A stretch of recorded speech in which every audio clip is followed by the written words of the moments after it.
ya. Sebuah pesawat tinggal landas. Oke, dia meninggalkan landas. Kok ditinggalin? Ya kenapa ya? Membentuk sudut 30 derajat dengan landasan. Jika pesawat telah menempuh jarak 36 km, wow, dari tinggal landas, tinggi pesawat adalah. Jadi gini. Ini misalkan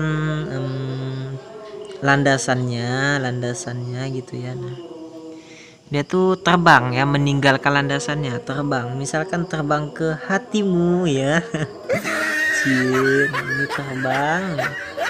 Nah, dari sini sampai ke sini itu 36 km ya, 36 km. Nah, dia dari sini ya, maksudnya dari sini ngeng gitu ya, nah membentuk sudut 30 derajat. Nah, yang ditanya tingginya pada saat di sini ya, ini ke sini kan 36 km ya, tingginya ini sampai ke landasannya ini berapa gitu ya. Nah, jadi kita menggunakan perbandingan trigonometri ya gengs. Ini pesawatnya ya, nah ini misalkan pesawatnya gitu ya, ngeng.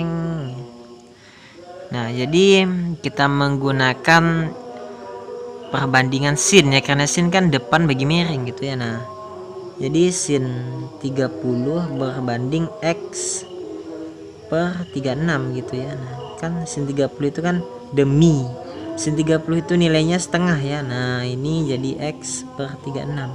Kita kali silang aja, jadi 36 per 2 itu sama dengan x. Nah, jadi didapatlah x nya itu sama dengan 18. Nah, 18 km ya. Nah, oke. Jadi jawabannya yang D ya gengs. Oke gengs, terima kasih telah menonton video ini. Semoga bermanfaat.